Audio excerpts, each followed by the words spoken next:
Introduction. Students, in the previous part we have learnt the isomerism and fundamental concepts used in the organic reaction mechanism, and today we learn the methods of purification of organic compounds. Some of the methods are sublimation, chromatography, distillation, etc. Teacher, what is sublimation? Sublimation is the process in which solid directly converts to vapor state without passing through liquid state upon heating. Now, can anybody tell me what is chromatography? Teacher, chromatography is a technique used to separate and analyze a mixture of chemicals. Very good, Aryan. Now we'll study the processes of purifications in detail. In this lesson, you will learn purification of organic compounds, qualitative and quantitative analysis of organic compounds, objectives. At the end of this lesson, you will be able to describe methods of purification of organic compounds, explain qualitative analysis of organic compounds, describe quantitative analysis, methods of purification of organic compounds. The various methods for the purification of organic compounds are sublimation, crystallization, distillation, differential extraction, and chromatography. Sublimation. Some solids change directly from the solid state to vapor state on heating. This process is termed as sublimation. It is used to separate sublimable organic compounds from non-sublimable compounds. The impure organic compound is heated in a dish covered with perforated asbestos sheet over which an inverted funnel is placed. The stem of the funnel is filled with cotton, and on heating, the part of the solid which sublimes passes through the holes in the asbestos sheet and condense on the cooler walls of the funnel. The non-sublime impurity left in the dish. Crystallization. It is the most common way of purification of organic solids. It is based on the difference in the solubility of the organic compound and the solvent in which the organic compound is mixed. The impure substance is in powder form and then heated with the solvent in a flask. The amount of solvent should be just sufficient to dissolve the substance on heating. The hot saturated solution is then filtered with the hot water funnel. The hot water circulated in the outer funnel keeps the solution hot, and crystals cannot be formed in the funnel itself. The hot filtrate is cooled in the beaker and large crystals are obtained, and then the crystals are separated from the filtrate by means of filtration. Distillation. Distillation is a method for purifying liquids and separating mixtures of liquids into their individual components. On heating the liquid mixture in a flask, the components in the liquid which have low boiling point start vaporizing. The vapors are condensed in the condenser and the resulting liquid is collected in a receiver. The components of liquid which have higher boiling point vaporize later and the liquid can be collected separately. Fractional distillation. When the boiling points of the two liquids are very close, then simple distillation does not work. In that case, a fractionating column is used, which is long tube provides obstructions to the passage of the vapors upwards and to the passage of liquid downwards. The mixture of liquids A and B with 370 Kelvin and 380 Kelvin boiling points, respectively, is present in the flask. On heating the flask, the vapors obtained are more of A and less of B. As the vapors rise up in the fractionating column, the partially condensed liquid flows down. The vapors of B condense faster as compared to A, and the vapors moving up richer in A. The condensed liquid flowing down strikes the vapor and it consumes molecules of B.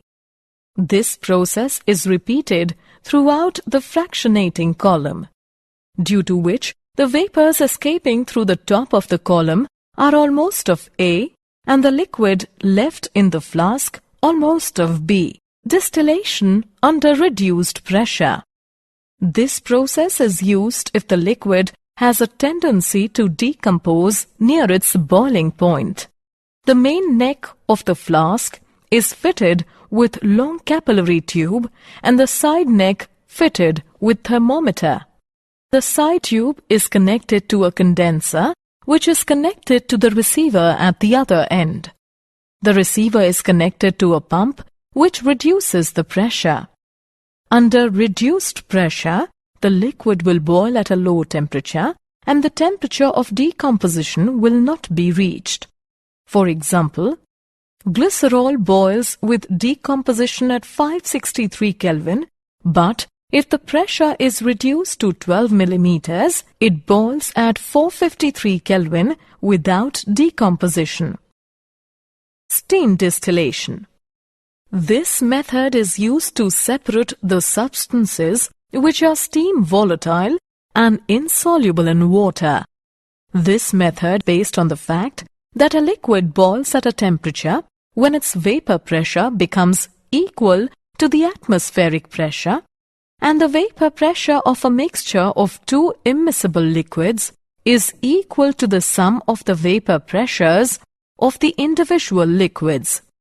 Steam is continuously passed through the compound which is required to be distilled. Steam heats the liquid and also condenses to water.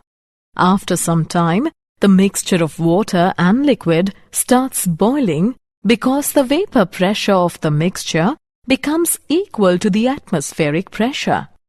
The temperature at the instant is lower than the boiling point of the substance or that of water.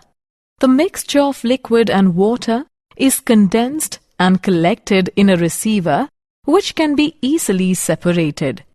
Differential extraction. When organic compound is present in aqueous solution, then the organic compound is extracted by using a solvent in which organic compound is more soluble than water and the solvent is not miscible with water. If the organic compound is less soluble in a given solvent, then a very large quantity of solvent is required to extract a very small quantity of the compound. This technique is known as continuous extraction. Chromatography. Chromatography is a technique used to separate the components of a mixture to identify organic substances and examine their purity. Classification of chromatography. Adsorption chromatography, partition chromatography. Adsorption chromatography. Adsorption chromatography is based on differential absorption, that is, different compounds are absorbed on adsorbent such as solid SiO2 gel or Al2O3 to different extent. Based on differential adsorption, there are two types: column chromatography and thin layer chromatography. Column chromatography. It is the process in which the mixture of various components, when passed through a column containing an adsorbent such as starch or charcoal, the different substances are absorbed to different degrees and thus they can be separated with the help of suitable solvent called eluent. Thin layer chromatography. It involves the spreading of the thin layer of adsorbent on a suitable support such as glass plate, etc. The glass plate is known as thin layer chromatography plate or chroma plate. The mixture to be separated is applied as a small spot from one end of the TLC plate. The glass plate is then placed in a closed jar which contains the solvent. As the solvent moves up in the jar, the components of the mixture move up along the plate to different distances depending on their degree of adsorption and separation takes place. The relative adsorption of each component of the mixture is expressed by retention factor, that is RF value, which can be given as RF is equal to distance moved by the substance from the baseline by distance moved by the solvent from the baseline. Partition chromatography. Partition chromatography is a paper chromatography in which a special quality paper known as chromatography paper is used. Chromatography paper contains water trapped in it, which acts as the stationary phase. The chromatography paper is placed at the base with the mixture of solvents. The solvent acts as mobile phase. The solvent rises up in the paper and flows over the spot. The different components are separated according to their differing partition in the two phases. The developed paper strip is known as chromatogram. The colorless compounds may be observed either under UV light or by the use of an appropriate spray reagent. Qualitative analysis of organic compounds. Detection of carbon and hydrogen. Carbon and hydrogen are detected by heating the organic compound strongly with copper-2 oxide. The produced gases are passed through anhydrous copper sulfate and then passed into lime water in a test tube. If carbon is present, then it forms carbon dioxide, which turns the lime water milky. The reactions are as follows. Carbon in organic compound reacts with copper-2 oxide and produces copper and carbon dioxide. The produced carbon dioxide reacts with calcium hydroxide, which turns it milky, indicating the presence of carbon in organic compound. If hydrogen is present in the organic compound, then it forms water vapor, which passed over copper anhydrous sulfate turns it blue by forming CuSO4 5H2O. The reactions are as follows. Hydrogen in organic compound reacts with copper-2 oxide and produces copper and water. The produced water reacts with anhydrous copper sulfate, which turns blue by forming CuSO4 5H2O. Detection of other elements. Other elements such as nitrogen, sulfur, halogens and phosphorus in the organic compound can be detected by Lasigene's test. The elements in the organic compound fuse with the sodium metal. The reactions are as follows. When sodium reacts with various elements found in the organic compounds, then it forms sodium fusion extract. Test for nitrogen. On addition of ferrous sulfate to sodium extract, that is sodium cyanide, it produces sodium ferrocyanide. The ferric ions generated during the process react with ferrocyanide to form blue precipitate of ferric ferrocyanide. Test for sulfur.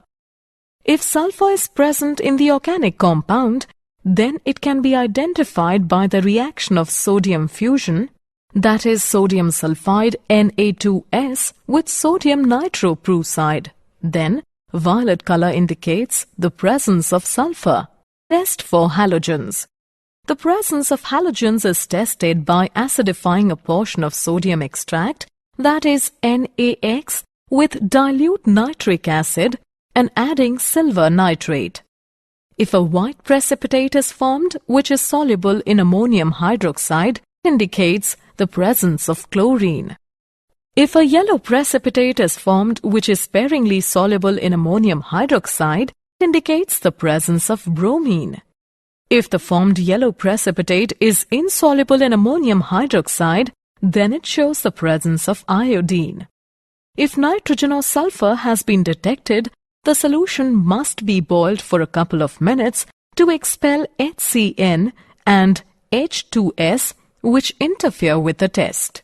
Test for phosphorus. The presence of phosphorus can be detected by fusing the organic compound with sodium peroxide. The formed solution is treated with concentrated HNO3 and an excess solution of ammonium molybdate is added. A yellow precipitate indicates the presence of phosphorus. Quantitative analysis.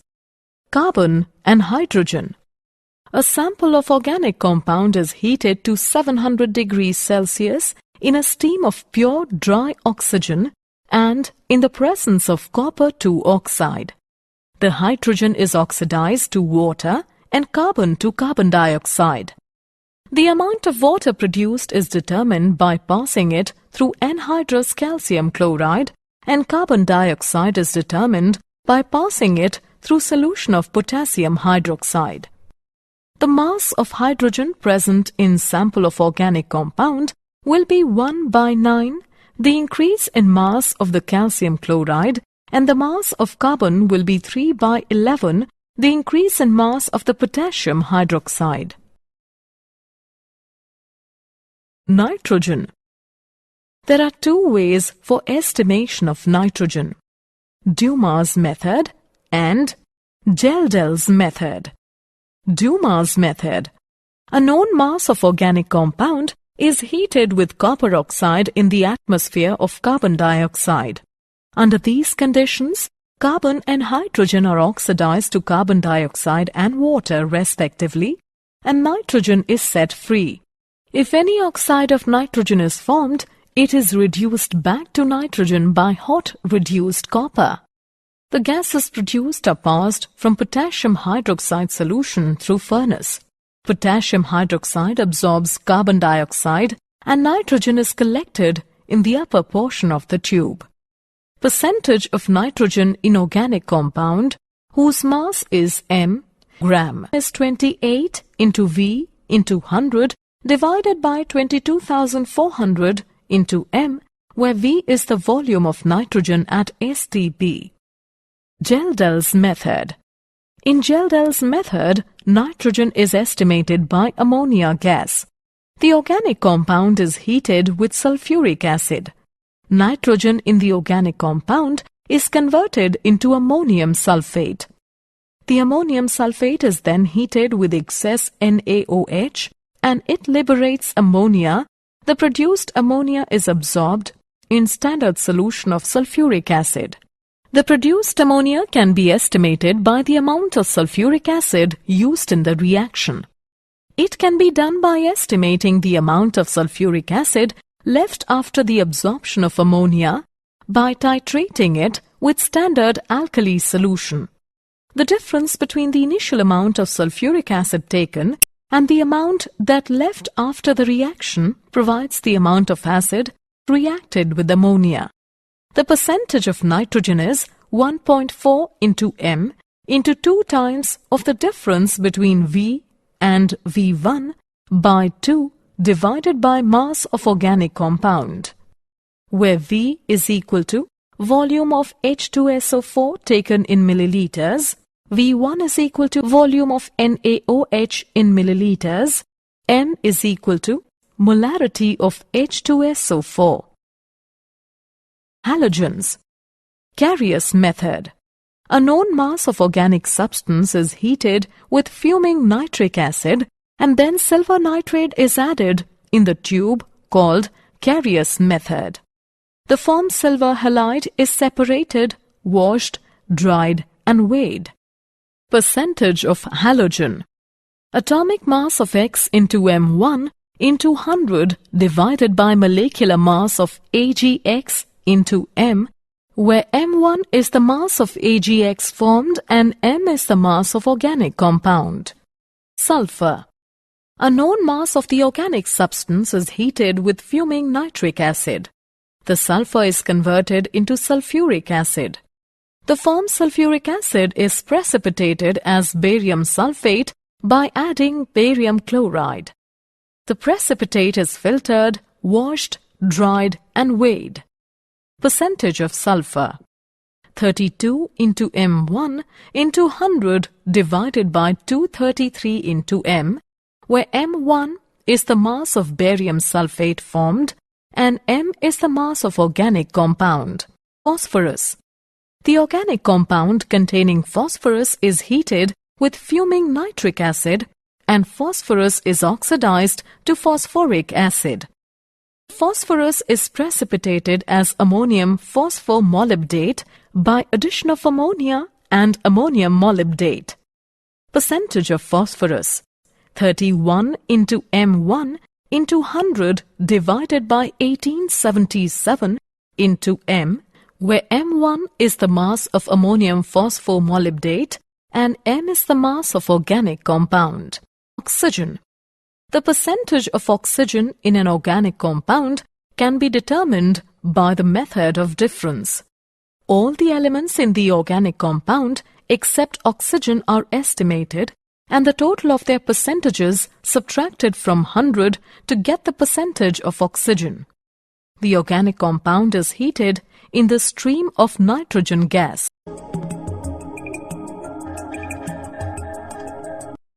The formed mixture of gases is passed through red-hot coke and oxygen gas is converted into carbon monoxide.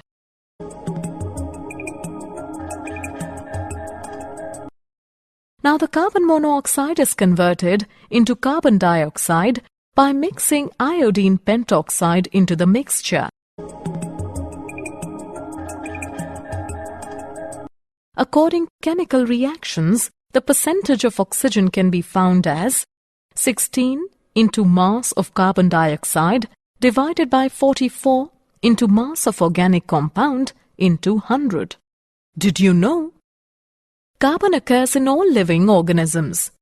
Carbon is a non-metal and that it can bond with itself and with many other chemical elements, forming nearly 10 million compounds. Summary. Let us summarize what we have learnt. Sublimation, crystallization, distillation, differential extraction, and chromatography are the methods for the purification of organic compounds. Carbon and hydrogen can be detected by heating the organic compound strongly with copper-2 oxide. Nitrogen, sulfur, and halogens can be detected by sodium fusion extract. The mass of hydrogen present in sample of organic compound will be 1/9 the increase in the mass of calcium chloride, and the mass of carbon will be 3/11 the increase in mass of the potassium hydroxide. Percentage of nitrogen in organic compound whose mass is m gram is 28 into V into 100 divided by 22,400 into m, where V is the volume of nitrogen at STP. Percentage of halogen in organic compound is atomic mass of X into M1 into 100 divided by molecular mass of AgX into M, where M1 is the mass of AgX formed and M is the mass of organic compound. Percentage of sulfur in organic compound is 32 into M1 into 100 divided by 233 into M, where M1 is the mass of barium sulfate formed and M is the mass of organic compound. Percentage of phosphorus in organic compound is 31 into M1 into 100 divided by 1877 into M, where M1 is the mass of ammonium phosphomolybdate and M is the mass of organic compound. Percentage of oxygen in organic compound is 16 into mass of carbon dioxide divided by 44 into mass of organic compound into 100.